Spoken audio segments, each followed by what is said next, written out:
Praise the Lord. ദൈവതിരുനാമത്തിന് നന്ദിയോടെ സ്തോത്രം ചെയ്യുന്നു. അപ്പോസ്തല പ്രവൃത്തികളുടെ പുസ്തകം 12-ാം അധ്യായം അതിൻ്റെ 5-ാമത് വാക്യം. ഇങ്ങനെ പത്രോസിനെ തടവിൽ സൂക്ഷിച്ചു വരുമ്പോൾ സഭ ശ്രദ്ധയോടെ അവനുവേണ്ടി ദൈവത്തോട് പ്രാർത്ഥന കഴിച്ചു പോന്നു. അനുഗ്രഹിക്കപ്പെട്ട ദൈവവചനത്തിനായിട്ട് ദൈവത്തിന് സ്തോത്രം ചെയ്യുന്നു. ഹെരോദ രാജാവ് യാക്കോബിനെ വാളുകൊണ്ട് കൊന്നതിന് ശേഷം പത്രോസിനെയും വധിക്കേണ്ടതിനായിട്ട് തടവറയിൽ സൂക്ഷിച്ചിരിക്കുമ്പോൾ സഭ പത്രോസിനു വേണ്ടി വളരെ ശക്തമായി ഏകാഗ്രതയോടെ ശ്രദ്ധയോടെ പ്രാർത്ഥിച്ചു വരികയായിരുന്നു. ആ പ്രാർത്ഥനയിൽ നടന്ന അത്ഭുതങ്ങൾ എന്തൊക്കെയാണ് എന്ന് നമുക്ക് നോക്കാം. ഒന്നാമതായി, സഭ ശ്രദ്ധയോടെ പ്രാർത്ഥിച്ചപ്പോൾ ദൈവം പത്രോസിനെ തടവറയിൽ നിന്ന് രക്ഷിക്കുവാനായി ഒരു ദൂതനെ അയച്ചു. എന്തുകൊണ്ട് ദൂതനെ അയച്ചു എന്ന് ചോദിച്ചാൽ, രാജാവിന്റെ പൂർണ്ണ നിയന്ത്രണത്തിലുള്ളതായ ആ തടവറയിലേക്ക് ഒരു മാനുഷിക കരങ്ങൾക്കും എത്തപ്പെടുവാനായിട്ട് കഴിയുകയില്ല. ഒരു മനുഷ്യനും ചെന്ന് പത്രോസിനെ അവിടുന്ന് വിടുവിക്കുവാനായിട്ട് കഴിയത്തില്ല. ഭരണാധികാരികളെല്ലാം എതിരാണ്. അവിടെ അമാനുഷികമായ ഒരു ഇടപെടൽ അനിവാര്യമാണ്.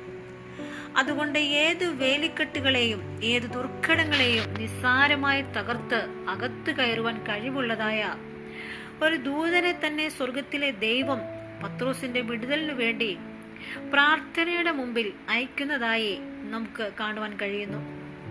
പ്രിയപ്പെട്ടവരെ, നമുക്ക് കടന്നു ചെന്ന് പ്രവർത്തിക്കുവാൻ കഴിയാത്ത മേഖലകളിൽ നാം പ്രാർത്ഥിക്കുവാൻ തയ്യാറായാൽ ദൈവം തൻ്റെ ദൂതനെ അയച്ച് നമുക്ക് വേണ്ടി കാര്യങ്ങൾ നിർവഹിക്കുവാനായിട്ട് ഇടയായിത്തീരും. പ്രാർത്ഥനയിൽ സംഭവിച്ച രണ്ടാമത്തെ അത്ഭുതം, ഇവിടെ ഇരുമ്പ് വാതിലുകൾ പോലും സ്വയമേ തുറന്നതായിട്ട് കാണുവാനായി കഴിയുന്നു. ശക്തമായ ഒരു തടവറയായിരുന്നു അത്.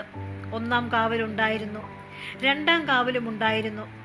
പട്ടണത്തിലേക്ക് ചെല്ലുന്നതിന് ഇരുമ്പ് വാതിലും ഉണ്ടായിരുന്നു. ഇതെല്ലാം തനിക്ക് മുമ്പിൽ സ്വയമേ തുറക്കുകയാണ്.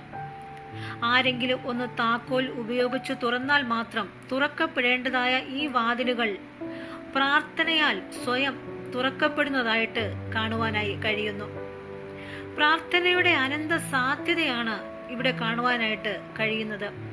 പ്രാർത്ഥന കേട്ട് ദൈവം പ്രവർത്തിക്കുമ്പോൾ അസാധാരണമായ പ്രവൃത്തികൾ വെളിപ്പെടുവാനായിട്ട് ഇടയായിത്തീരും. ഈ വചനം കേട്ടുകൊണ്ടിരിക്കുന്ന പ്രിയപ്പെട്ടവരോട് ഓർപ്പിക്കട്ടെ, നാം പ്രാർത്ഥിക്കുവാൻ തയ്യാറായാൽ അടഞ്ഞുപോയ വാതിലുകൾ നമ്മുടെ മുമ്പിൽ തുറക്കുവാൻ ദൈവം വിശ്വസ്തനാണ്.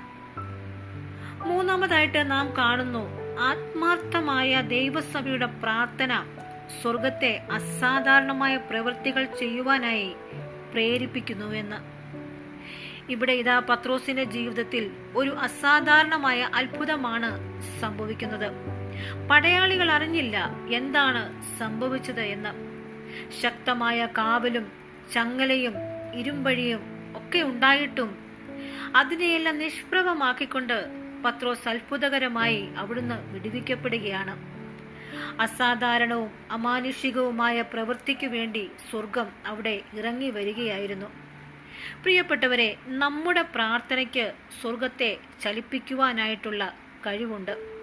നമുക്ക് മടുത്തു പോകാതെ ദൈവസന്നിധിയിൽ ശ്രദ്ധയോടെ പ്രാർത്ഥിക്കാം. നമുക്ക് ദൈവത്തിൽ നിന്ന് അത്ഭുതങ്ങളെ പ്രതീക്ഷിക്കാം. ദൈവം ഈ വചനങ്ങളാൽ നമ്മെ ഏവരെയും അനുഗ്രഹിക്കുമാറാകട്ടെ.